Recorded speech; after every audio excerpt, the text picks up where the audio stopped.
Hello guys! So in this video, dito ko na nga may papakita sa inyo ang a day ni Langga as a motovlogger. At ngayon nga, napag-isipan ko na pumunta sa Honda Venus dahil matagal-tagal na din tayong hindi nakakapunta doon. Actually, dalawang branch ni Venus Marketing yung pinupuntahan natin sa may Honda Venus sa may UM Tagum at yung Honda Big Bike naman sa may Kanokotan Tagum. At ito nga yung outfit natin for today. Ayan, plain shirt lang at saka pants. So, gusto kong ganitong outfit guys kasi hindi naman ako mahilig masyadong mag-fit. Gusto ko yung mga loose na damit para nang sa ganun, pag iikutan ko yung motor, comfortable ako. So, ayan, naka-converse yung atake natin ngayon, no? Kasi ganito lang naman talaga ako pag pupunta ako mag-vlog, ganyan. Pero pag nasa bahay lang naman, ayan, naka-short, naka-t-shirt, minsan naka-sando. So, sa mga nagtatanong nga pala, no, bakit ang tagal daw bago ko gumawa ng content ng a day in my life or yung daily life, dahil nga po medyo talaga na busy ako sa pagko-content ng mga motor. And since ni-request nyo guys, ito na nga, hindi lang motor yung makikita nyo dito, pati yung daily lives ko as si Langga or si Gail. Ayan na nga guys, nagpe-prepare na nga tayo dahil excited na ako pumunta ng Honda Venus. I think marami silang bagong motor ngayon kasi nung pumunta ako doon last January, wala masyadong motor dahil nagkaubusan nung December.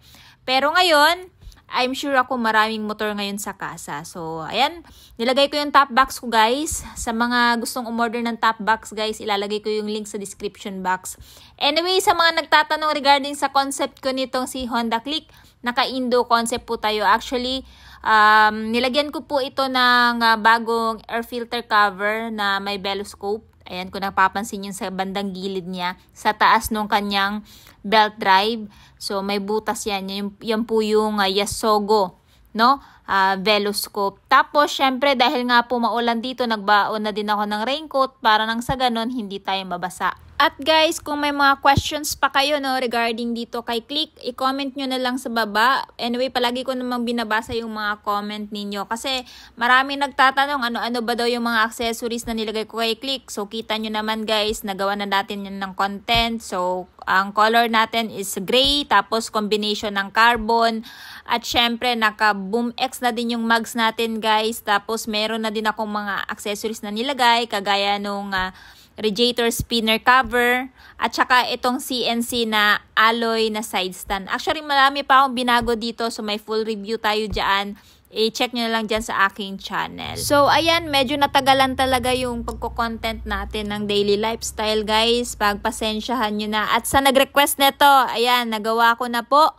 And I hope na ma-entertain kayo kahit medyo simple lang talaga yung pamumuhay natin. Nandito po kasi ako nakatira sa bukid, no? Yung bahay namin nasa kalagitnaan ng banana plantation. Kaya doon sa mga nagko-comment bakit daw palagi madumi yung motor ko. Actually, guys, kasi sa bukid po ako nakatira and hindi lahat dito sa amin, samintado yung lugar. So, talagang maputik talaga. Pag umuulan dito, hindi isang araw, dalawang araw, minsan isang linggo, dalawang linggo. Kaya, ayan.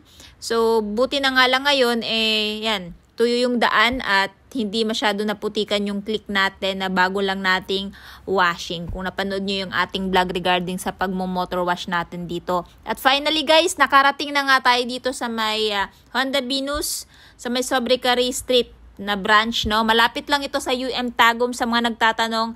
Ito po yung store nila.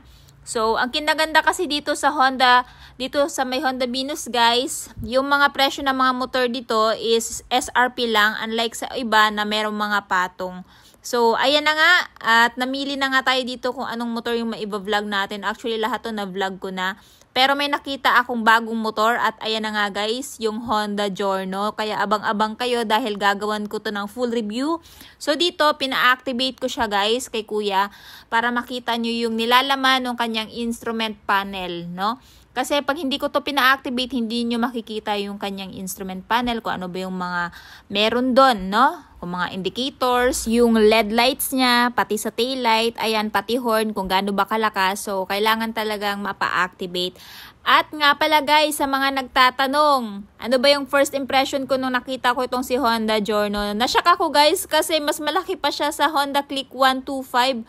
bulky siya sa personal. So mahalin tulad mo siya doon kay Yamaha Fazio. Pero kumpara kay Yamaha Fazio guys, mas malaki itong si Giorno. So na-amaze talaga ako, at kahit na matangkad ka, no, bagay na bagay to sa inyo guys, dahil kita nyo naman napaka-bulky, tapos malawak pa yung footboard niya. So, yung ibang detalye guys, panoorin nyo na lang po sa aking YouTube channel dahil i-upload ko agad once ma-edit ko na. So, for the meantime, ayan, chinecheck ko muna kung ano ba yung meron dito. Nagpa-assist pa tayo kay kuya kasi nga first time natin to makita sa personal. At na-amaze talaga ako guys, grabe ka, high-tech talaga nitong si Giorno, no. So, unang sakay, ayan, komportable ako guys, tapos bagay pa sa outfit ko. So, yan po yung itsura natin pag nakasakay dito kay Giorno. O, diba, swabing-swabe, napakaangas at saka napaka-forma po talaga. Anyway guys, abangan nyo talaga yung aking full review nito dahil i-upload ko na.